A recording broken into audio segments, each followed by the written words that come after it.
One of my favorite books from 3.5 D&D is Monster Manual 3. I actually used to look at this book at the bookstore before I even knew how to play D&D, and it was actually the first D&D book that I ever purchased. While the other monster manuals of 3.5 are all great, this one holds a special place for me. I just love the monster design with all the unique abilities that they have. The art is great and it has a variety of different styles. The cover has that really cool tome from a magical world aesthetic, and the layout of the book strikes a nice balance between old school and new school, where there's not this hyper-commercialized, ultra-streamlined product look to it, but it's also not cobbled or amateur. Some great creatures from this book actually have already been remade in 5e, such as the Cadaver Collector, Boneclaw, Redcap, and Kinku. But there are lots in here that have yet to be remade. Here are some of my favorites that I think need to make a comeback. The Death Giant. Now this creature was already remade in 4e, but it has yet to see any appearance in 5e. To quote the book, Death Giants are a race of terribly evil giants that, in order to preserve their empire from destruction, traded the immortal souls of every one of their kind in exchange for unholy power. It was a poor bargain, and the Death Giants now live with the mistake of their ancestors.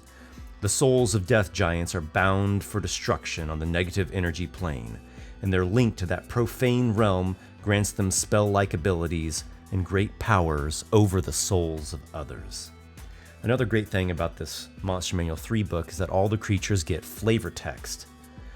This heavily armored, gaunt giant has pointed ears and a dark gray skin. Its hands end in long yellow claws, and its snarl shows sharp fangs. It is surrounded by a thin fog of swirling vapor, and as you watch, the cloud forms into tormented faces that scream in terror and pain. The giants of 5e all are really good. They hit a lot of the classic baseline giants. But we have yet to see this dark giant, this shadow giant or negative energy plane giant. In the Monster Manual 3 book here, it has a number of different special abilities. It has a frightful keening, and it allows it to trigger these guardian souls that are swirling around it to make this frightful wail, and the creatures that can hear it have to make a will save, or we'd call it a wisdom save in 5e terms, against being perhaps frightened or even like panicked, which is a worse state. They can throw rocks, as we've all seen the giants do. They have some spell-like abilities such as Dispel Magic, Inflict Wounds, Unholy Blight, which does not exist in 5e, not yet. When a living creature dies near the Death Giant, it can steal its soul and attempt to add it into this wreath of souls that swirl around it. Actually, what that's called is the Guardian Souls, and it helps the Death Giant be aware of potential threats that are coming. So it gives it bonuses. We'd probably call it advantage in 5e terms on things like initiative checks and perception checks. And it's the giant's will that binds these guardian souls to it. And so they aren't really a creature that can be attacked. It's not a separate creature, though Turn Undead does make them disperse temporarily. The Dread Blossom Swarm. This is a plant. It's actually considered to be an extraplanar type of plant, and I think 5e needs more plant creatures. I've never seen anything like this anywhere else. It's this swirling, well, I'll just read from the book here. Dread blossoms are blood-drinking plants from the wilderness of the Beastlands. They have been transplanted to the material plane by foolish elves who mistook their nature. An individual dread blossom looks like a foot-long crimson flower, speckled with gold and black pollen, and it ends in a 6-inch-long hollow thorn surrounded at its base by a frill of inch-long roots. Few creatures can examine a dread blossom in such detail, as a dread blossom swarm at rest is usually firmly planted in the bodies of its last victims. The flavor text describes it as, ahead of you lies a beautiful bed of hundreds of large red flowers, speckled with gold and black. Their sweet perfume isn't quite strong enough to disguise the scent of rotting flesh. And looking closer, you notice the flowers seem planted in dead bodies. Suddenly all the flowers shudder as if in a strong breeze and lift into the air.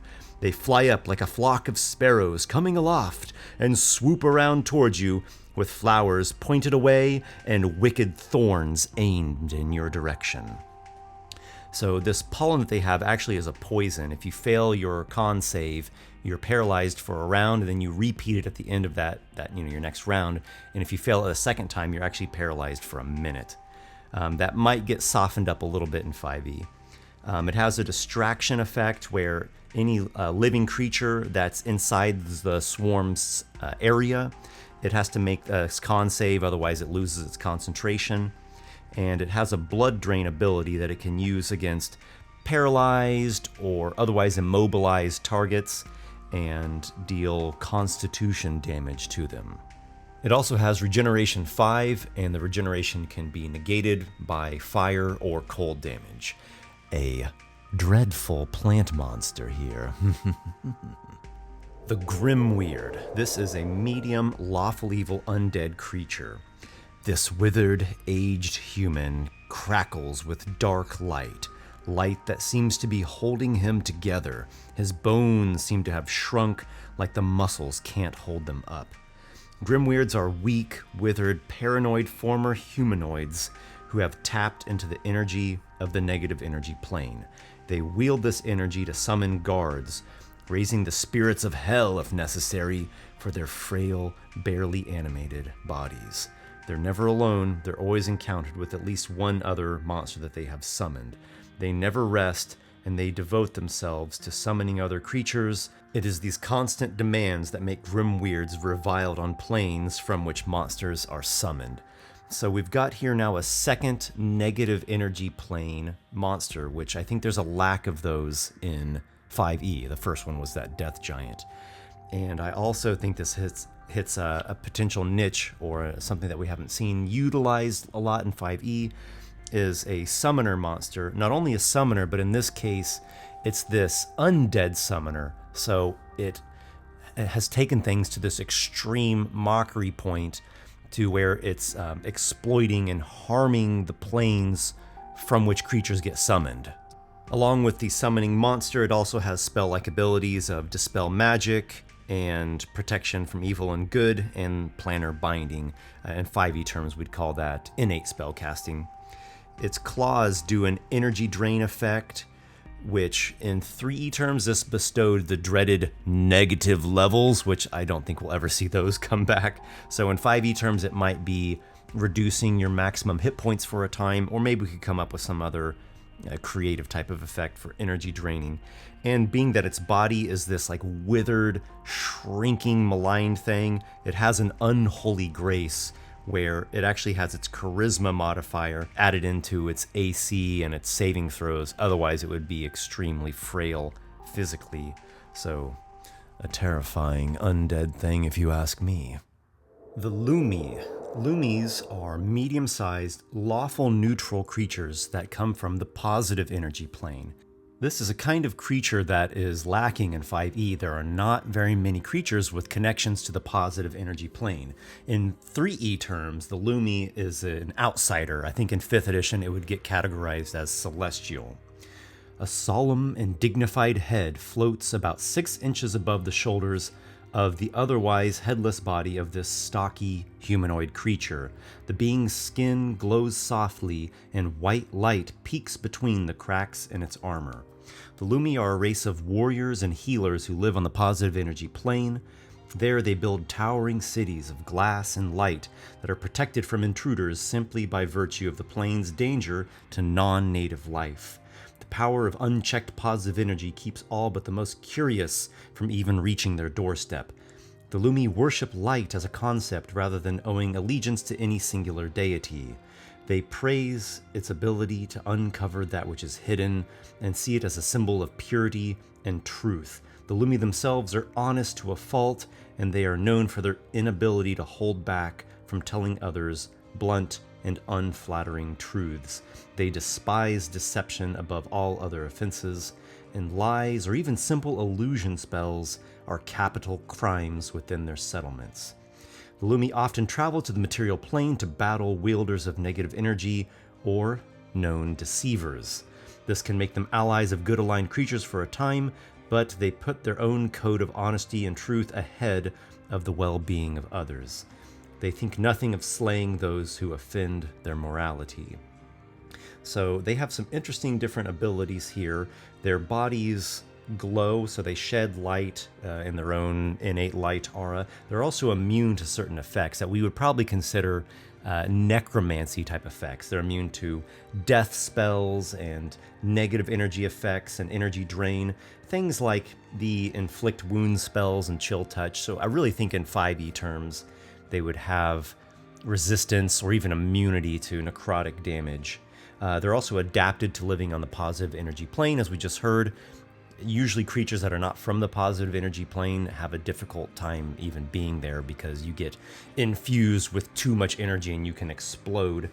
They have this clear vision effect where they can't be blinded, though they can be effectively blind if they have like a magical darkness effect put over them.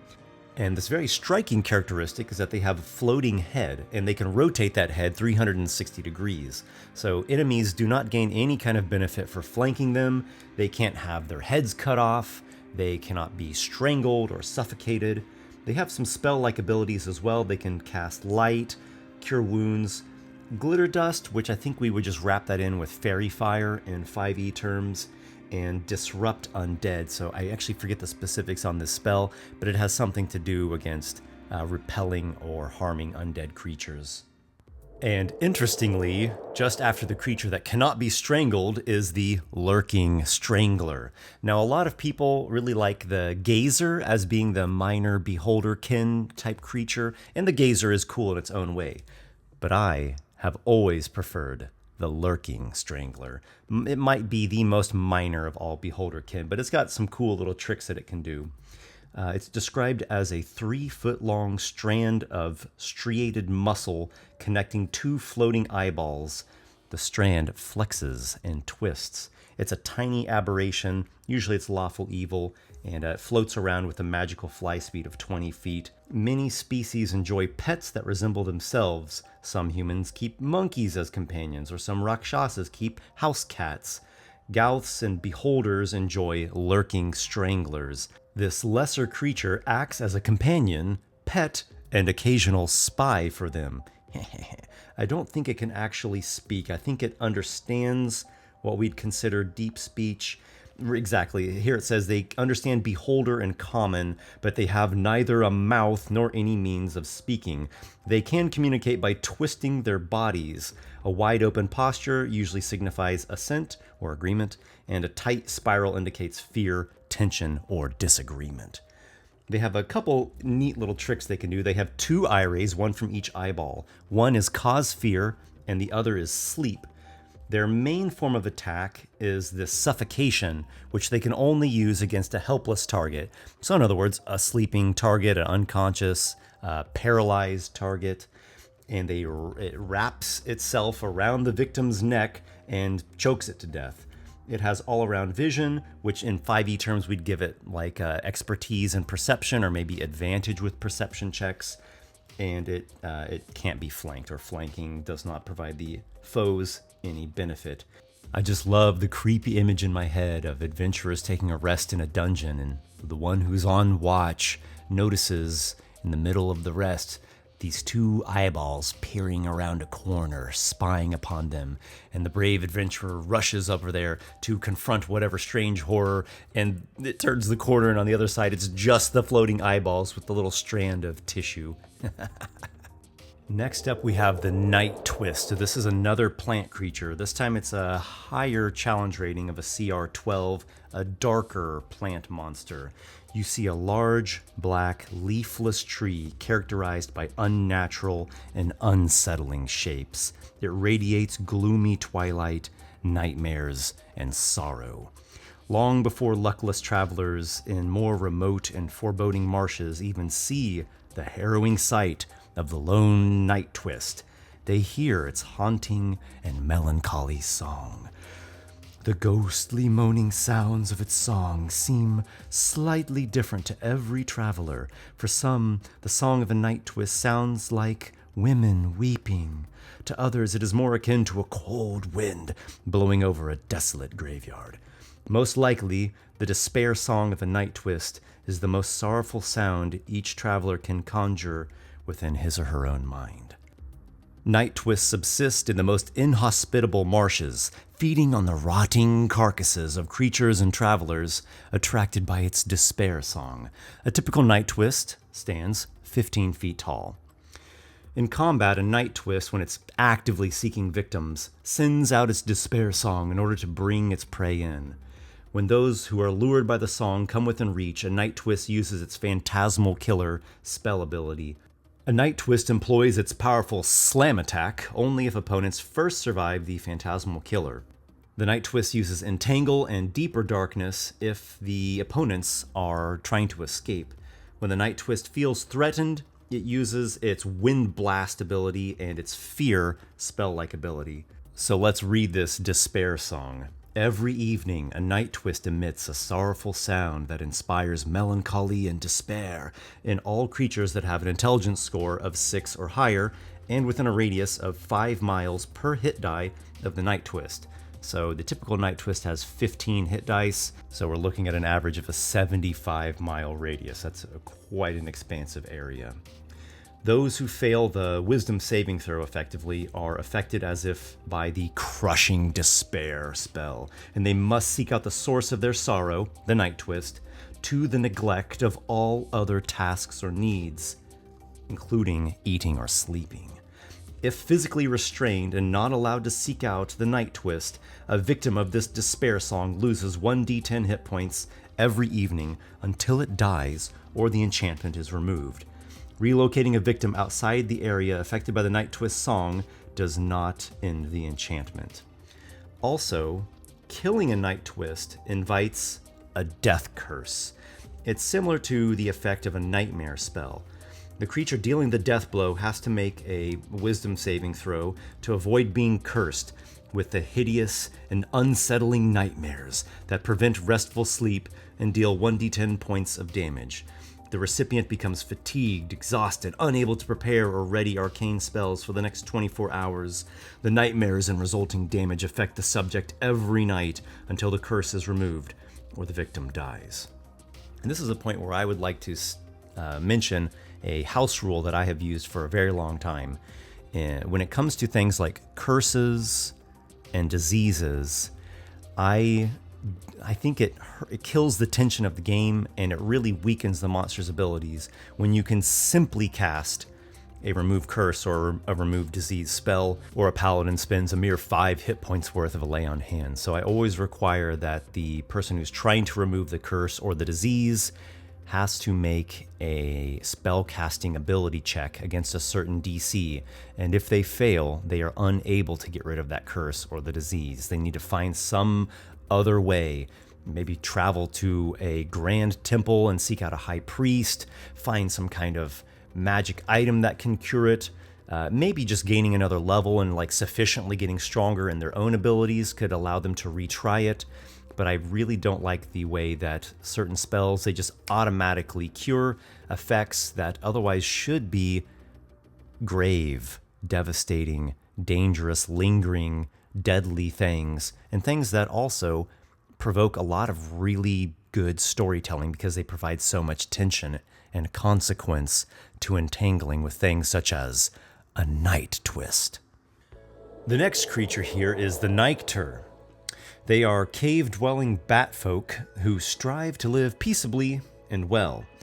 They are distantly related to the Desmodus, which is described in Monster Manual 2, which is like a larger cousin in a way, though they view them, as the book says, like barbaric savages, akin to the way many humans view ogres. Nycter culture and society revolves around the cave and the community, and the Nycters have a keen sense of duty to their group, and they do their utmost to contribute to it. They are described as an odd-looking creature, looking like a cross between a bat and a halfling. Now, as I've said a few times before, I'm not keen on the idea of going overboard on making tons of anthropomorphic animal races or beast folk races. I think it's better to keep them somewhat limited and within reason. I do really like the artwork, though. It's actually by one of my favorite fantasy artists, the fantastic Mark Teeden. Sticking with this more realistic, or at least more grounded style of fantasy art, I think is fantastic. It's a good choice. It goes a long way in keeping the monster from coming off as too obnoxious.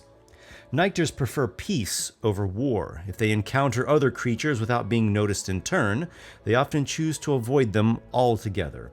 If confronted, they parley and seek harmonious solutions. However, they fight fiercely to defend themselves or their territory, notably their cave. They have a hunting cry in which the Nycter emits a high, piercing shriek that paralyzes and damages foes. If we translate this to 5e terms, essentially what it does is it's a 30-foot cone with a recharge of 6. It does thunder damage, and those that fail the save are paralyzed probably for 1 minute with a save at the end of each of their turns, though maybe just paralyzed for 1 round. They also have blind sight and have some racial advantages on perception checks, probably, I would think, expertise on perception checks. There's also a Nycter Defender of the Cave entry here, which is a Nycter with 5 levels of Druid class. So while I think beast folk races should be used sparingly, the Nycter would be a very welcome reintroduction or re-addition to 5e, in my opinion. The next creature is a rather fell thing known as the Odopi. It is a huge, chaotic evil, extraplanar aberration. This creature looks like a giant sphere of hundreds of demonic clawed arms. The center of its body is hidden by the forest of limbs. Each hand bears a yellow eye in its palm that blinks shut as the behemoth rolls hand over hand toward you. Twisted abominations from the Tartarian depths of Carcerai, Odopis are strange creatures that boil out of planar rifts to rampage across the material plane. Akin to no other beings, Odopis are nightmarish monsters from a nightmarish realm. Hundreds of warty, orange-skinned arms project from a muscular central body obscured by its flailing limbs. This body has no features except for a single toothless mouth that serves as the opening for its cavernous stomach. Each arm bears a 5-fingered hand and long, yellow claws. A baleful eye glares from the palm of each hand. Like titanic tumbleweeds, they roam about the landscape at random, destroying whatever they encounter as they roll ever onward. Powerful beings can force Odopis to travel where they wish, using violence or the threat of violence to keep them on the right path. Odopis, having a strong sense of independence, suffer such treatment poorly, but they remain somewhat tractable so long as they are provided with targets upon which they can vent their rage. And a little detail that I am particularly fond of, Odopis speak their own language, which consists of gurgling sounds and hand clapping. They have a couple different combat abilities and some innate spells. They have improved grab, which essentially means when they strike a target with their claw attack, they can grapple it. In 3e, you would attempt a grapple check, but 5e kind of simplifies that more. They have Swallow Whole, or in other words, they can swallow targets that they're grabbing. They can cast Featherfall at will, 3 times per day Dimension Door, and once per day True Seeing.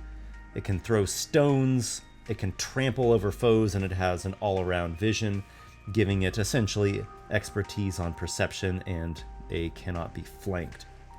There is also an entry for an Elder Odopi, which is a gargantuan one, a gruesome and nightmarish foe. The next creature is another terrible thing known as the Protean Scourge. It is classified as a monstrous humanoid in 3rd edition, which that roughly translates to monstrosity in 5th edition.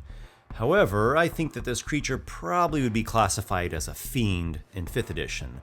A neutral evil fiend from a different plane, not a devil nor a demon, though it does speak Common and the languages of devils and demons.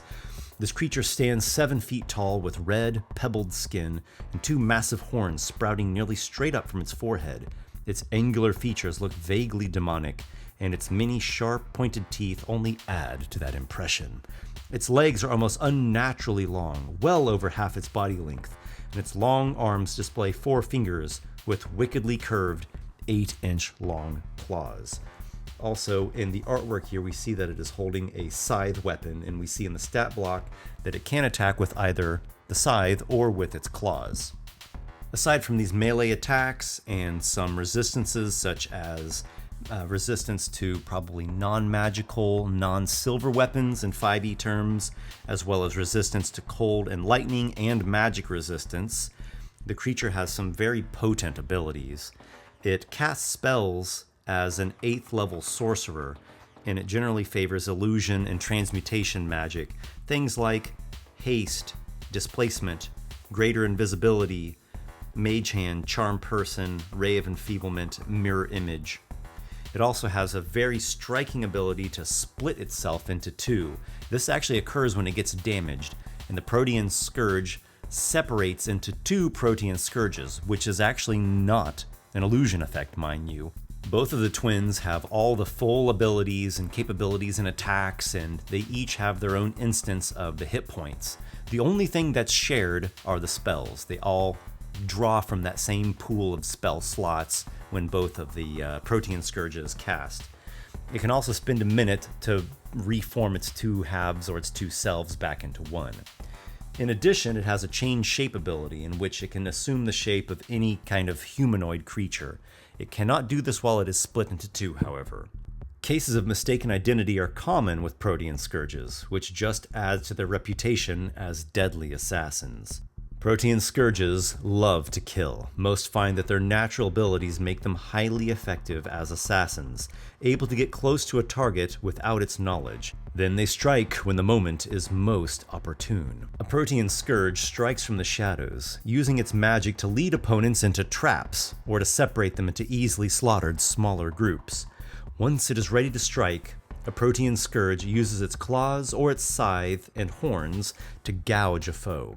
A Protean Scourge's deadliest surprise only becomes apparent when it has been damaged in battle, when it splits into the two Protean Scourges, as I described previously. As well, there is another entry, which is a Protean Scourge Arcanist, which has 4 additional levels of Sorcerer. So the original one has up to 4th level Sorcerer spells, and the Arcanist has up to 6th level Sorcerer spells. So it actually rates at CRs 12 and 16 respectively. Not something to be trifled with. And now let's get back into the really weird stuff. A couple years ago, I released a video called Top 10 Weirdest Monsters in D&D. The number 1 slot went to the Vargwheel. Well, the Shrieking Terror here from Monster Manual 3, they originated from magically mutated Vargwheels crossbred with Hydras. These horrors possess the worst aspects of each of the parent creatures, making them a hardy, multi-headed terror equipped with the Vargwheel's special attacks. Created for war and destruction, these monsters vigorously attack most creatures not native to Carcerai. Some Vargwheels view these twisted creatures as repugnant abominations and attack them unmercifully if given the chance. Others revere them almost to the point of worship. Each of a Shrieking Terror's heads is slightly larger than a human head, about 18 inches across. The monster's features hint at reptilian heritage. The central wings span nearly 8 feet, and as with many creatures in Monster Manual 3, we get an alternate entry here. So the baseline one is a 5-headed terror, a medium aberration. The larger and thankfully much rarer one is a large aberration, a 10-headed terror. In combat, the standard ability or the standard attack is going to be the 5 heads that are biting. The bite doesn't deal a ton of damage, but there are 5 of them, plus it deals a poison. Those who fail their saving throw against the poison are unable to heal the bite damage of a Shrieking Terror. Not even magic can heal it. You have to get the poison cured first. Like a Hydra, the Shrieking Terror also has fast healing or regeneration. And it has its namesake ability, Shriek, in which all the heads shriek in unison, and all non-Shrieking Terror creatures within 60 feet of it must succeed on a Constitution saving throw or become paralyzed. What happens to the paralyzed target, you might ask? Well, it does what Vargheels do.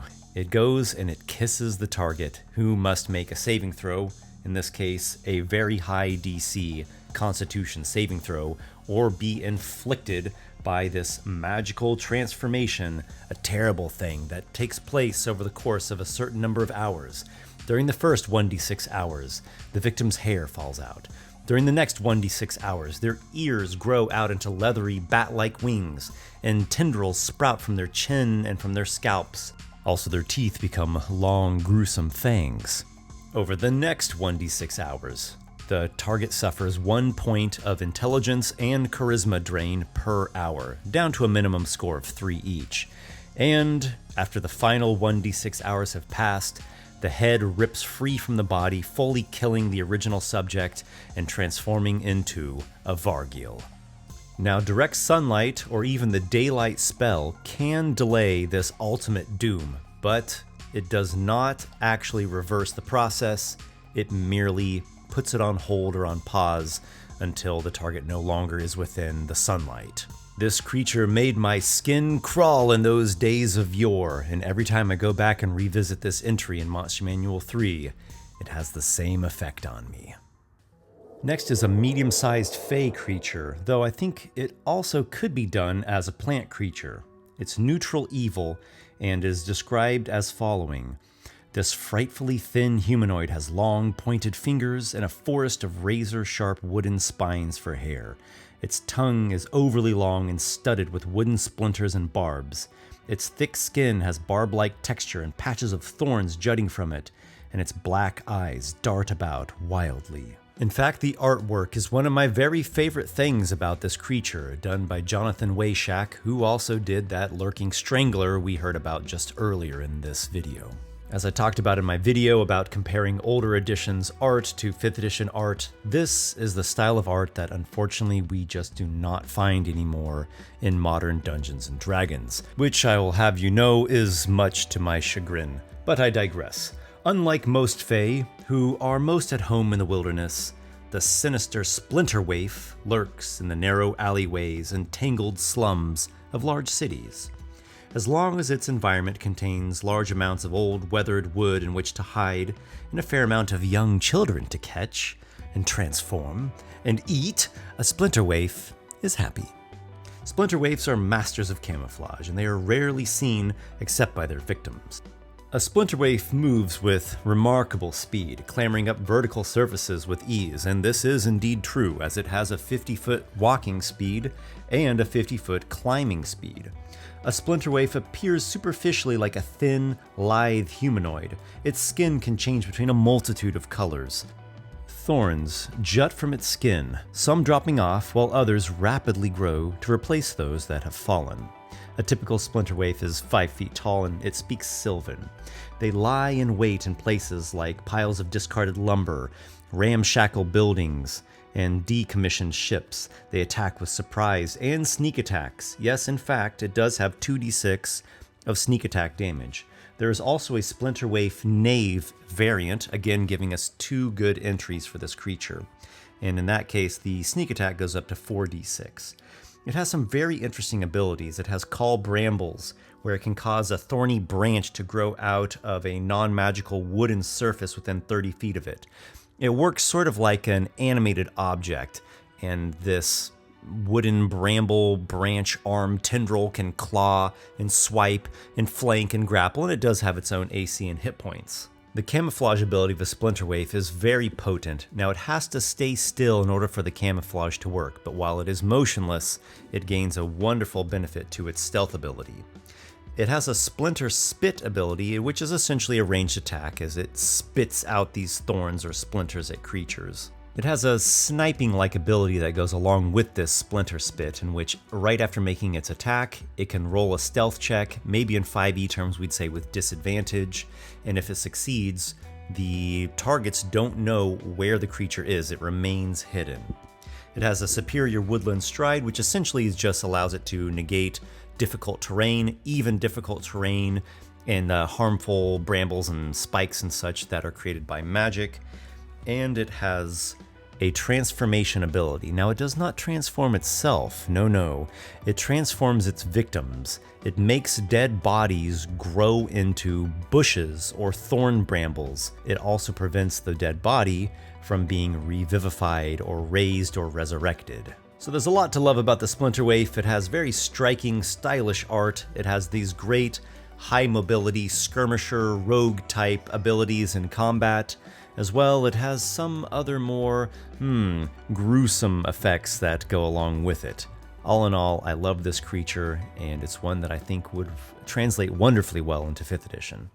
The final creature that I would like to mention is the Summoning Ooze. It's not a particularly complex monster, but it's not particularly simple either.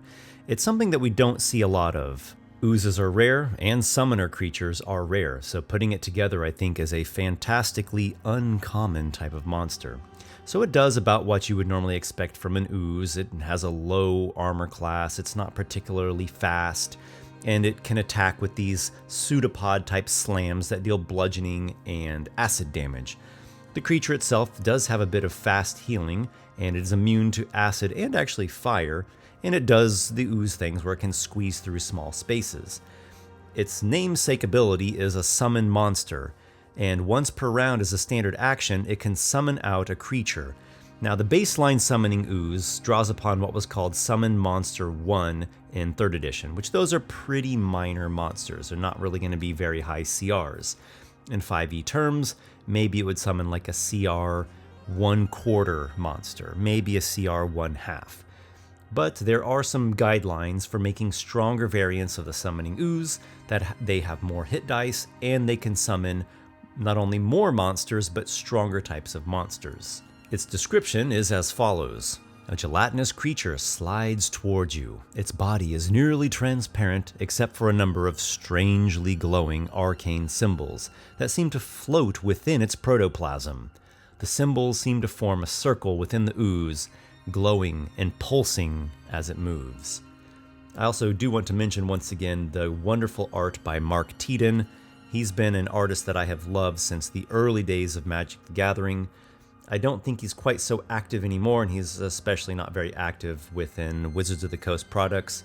But whenever I see his art, not only do I appreciate it for its wonderful textures, colors, compositions, and just these bizarre creatures that he always seems to be able to come up with, but it also gives me this nostalgic sense of a time that sadly has passed, but I can go back and revisit it whenever I want, and hey, perhaps I can even recapture a bit of that old magic in my own creations. The Summoning Ooze are described as a result of a bizarre summoning ritual gone awry. A Summoning Ooze is the living embodiment of a summoning circle. It's capable of summoning various creatures to do its bidding. A Summoning Ooze is never fought alone. It surrounds itself with summoned minions that defend it with their lives. A Summoning Ooze looks like a translucent blob of protoplasm, roughly 4 feet across. The runes of its absorbed summoning circle shift and flash within it, swirling together in a flash of golden arcane light to form a summoning circle whenever the ooze uses its summon monster ability. I should also state that the Summoning Ooze has notably higher mental ability scores than typical oozes, with a 10 intelligence, a 12 wisdom, and a 14 charisma. I think it's safe to assume that the charisma is its spellcasting ability. So there we have it. I could have talked about many other creatures that are in this Monster Manual 3 from 3.5 edition, as there are a lot of great ones in there. And I would really like to see some of these monsters return to D&D in an official capacity. If you'd like to check out my own book, Esper's Emporium of Esoterica, it does draw influence and inspiration from this Monster Manual 3. You can see it in the art styles, in the way the creatures are designed with all these unique abilities, and also in the formatting. There's a link down in the video description, and there'll be one at the end of the video. It takes you to esperthebard.com, where you can find the book. Currently the PDF version is available, and the hardcover version will be available in the near future. Thank you very much, as always, for watching. I hope you got some good ideas with these creatures, and I'll see you in the next video. May your adventures be many.